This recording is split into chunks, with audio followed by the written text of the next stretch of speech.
इस्लाम धर्म में हज को इतनी मान्यता क्यों दी जाती है? आखिर हर एक मुसलमान व्यक्ति हज पर क्यों जाना चाहता है? इसी के साथ यहाँ पर मौजूद जमजम के कुएं का क्या रहस्य है और उसकी उत्पत्ति कैसे हुई? आपको यकीन नहीं होगा, लेकिन यहाँ का पानी इतना ज्यादा जादुई है कि उसे कोई माइक्रोस्कोप में भी नहीं देखा जा सकता है। जी हाँ, आपने बिल्कुल सही सुना। और आज हम ये भी जानेंगे कि इस्लाम धर्म के लोग हज पर जाते हैं तो इस तरीके से काबा में पत्थर क्यों मारे जाते हैं और हिंदू कभी क्यों नहीं जा सकते हज करने। तो इसलिए वीडियो के एंड तक जरूर बने रहिएगा। दोस्तों, इस्लाम धर्म में हज को सबसे ज्यादा मान्यता दी जाती है। इस्लाम धर्म के 5 स्तंभों में से एक हज भी है। यहाँ पर आने के बाद माना जाता है कि मुसलमान व्यक्ति पवित्र हो जाते हैं और उन्होंने जो भी गलती की है वो सब साफ हो जाती है। यानी कि यहाँ पर ही अपनी गलती की माफी मांगने आते हैं, क्योंकि यहाँ पर ही अल्लाह द्वारा भेजे गए आखिरी नबी मोहम्मद साहब का जन्म हुआ था। इसलिए वो लोग इसे अल्लाह का घर बताते हैं और जो यहाँ की यात्रा करता है वो अपने सारे पापों से मुक्त हो जाता है और इस यात्रा को हज कहा जाता है। हमने पहले कहा इस्लाम धर्म के 5 स्तंभ होते हैं और इसमें से जो 4 स्तंभ होते हैं उसे तो हर मुसलमान घर पर बैठकर ही कर सकता है, लेकिन हज के लिए ऐसा नहीं होता। हज के लिए उसे मक्का मदीना आना ही पड़ता है। हज का मतलब होता है अल्लाह के घर जाना। और जैसे कि रोज नमाज पढ़ना और रोजा रखना एक इस्लाम धर्म के व्यक्ति को सच्चा मुसलमान बनाता है, बिल्कुल वैसे ही हज की यात्रा पूरी करके वो अपने जीवन को सफल करते हैं। इसलिए हर एक मुस्लिम व्यक्ति एक न एक बार अपने जीवन में हज की यात्रा करता ही है या फिर उसे करनी ही चाहिए। मक्का शहर में हर एक मुसलमान काबा की यात्रा पर जाता है। काबा एक काली इमारत है जिसे आपने कई बार देखा होगा। ये कुछ इस तरीके से दिखती है। ये बहुत ही ज्यादा सुंदर मस्जिद है और इस काली इमारत के अंदर क्या है ये भी एक अलग ही रहस्य है जो कि अभी तक नहीं सुलझा। इसी के साथ इसके अंदर किसी भी गैर मुसलमान व्यक्ति का जाना बिल्कुल भी अलाउड नहीं है। यहाँ पर अंदर जाने से पहले कई सारे पेपर्स की चेकिंग करनी पड़ती है और उसके बाद ही अंदर जाने दिया जाता है, क्योंकि यह मुस्लिम धर्म के लिए बहुत ही ज्यादा पवित्र जगह है और उनका मानना है कि अगर कोई दूसरे धर्म का व्यक्ति यहाँ पर आता है तो उससे ये अपवित्र हो जाएगी। दोस्तों, जो हज यात्रा होती है वो कभी भी नहीं की जा सकती। मुस्लिम कैलेंडर के हिसाब से एक खास महीना होता है जिसमें 8 से 12 तारीख के बीच ही हज की यात्रा की जाती है और जिस दिन हज की यात्रा पूरी होती है उस दिन बकरा ईद बनाई जाती है। हज की यात्रा पर हर मुसलमान जाना चाहता है, लेकिन हर कोई जा नहीं पाता, क्योंकि यहाँ पर पूरी दुनिया से बहुत सारे लोग आते हैं। इसलिए हर एक देश में से कुछ ही लोगों को यहाँ पर जाने का मौका मिलता है और शायद ही कोई व्यक्ति होगा जो एक से ज्यादा बार हज की यात्रा पर जा सके। हज की यात्रा शुरू करने से पहले उन्हें अपने शरीर के सारे बाल निकालने रहते हैं और उसके बाद उन्हें खास तरीके का सफेद पोशाक पहनना पड़ता है। ये पोशाक पहनने के बाद वो न ही अपने बाल कटा सकते हैं और न ही शरीर पर किसी भी प्रकार का इत्र लगा सकते हैं। उसके बाद हज की यात्रा पर जाना पड़ता है, यानी कि हज तक का सफर तय करना पड़ता है और फिर यहाँ पर पहुंचकर वो काबा की परिक्रमा करते हैं और ये एकता का प्रतीक माना जाता है,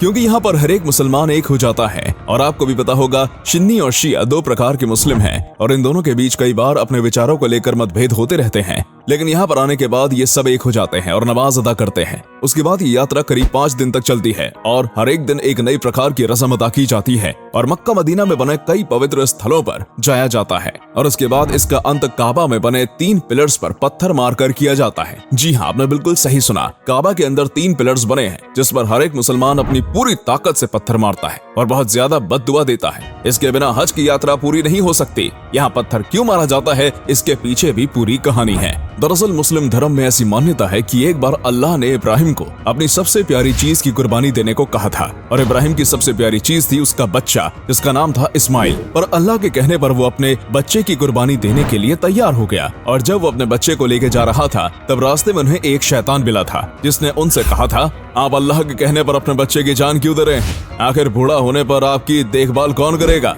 ये सुन के इब्राहिम ने थोड़ी देर सोचा, पर फिर अपनी भावनाओं पर नियंत्रण रखकर वो आगे बढ़ गए और जब इब्राहिम के बेटे की कुर्बानी हो रही थी तो इब्राहिम ने अपनी आंख बंद कर दी और आंख खोलने पर देखा कि उसका बच्चा सही सलामत था और ये बस एक परीक्षा थी। और इसलिए जो भी मुसलमान हज यात्रा पर जाता है तो हज यात्रा का अंत इस शैतान को पत्थर मार कर ही करता है। ये रस्म का एक महत्वपूर्ण हिस्सा है। उस शैतान को बुरा भला भी कहा जाता है क्योंकि उसने अल्लाह के बारे में गलत बातें फैलाई थी और ये दीवार को उस शैतान के रूप में ही बनवाया गया था। और उसको पत्थर मारने के साथ और एक ऐसी चीज है जो कि हर मुसलमान करता ही है, वो है जमजम का पानी पीना। ये बहुत ज्यादा पवित्र पानी माना जाता है। इसकी कहानी ये है कि ने अपने बेटे इब्राहिम और अपनी बीवी को रेगिस्तान में छोड़ दिया था अल्लाह के कहने पर। तब इब्राहिम को बहुत ज्यादा प्यास लगी थी और फिर उसने अपने पैर जमीन में मारे थे और वहीं से पानी निकला था और आगे जाकर यहाँ पर ही जमजम के कुएं को बनाया गया है। यहाँ का पानी कभी भी खत्म ही नहीं होता। लोग चाहे इसमें से कितना भी पानी क्यों ना निकाल लें, ये कभी खत्म नहीं होता। इसी के साथ ये सऊदी अरेबिया में काफी ज्यादा पानी की कमी भी पूरी करता है। इस पानी को बेहद चमत्कारी माना जाता है,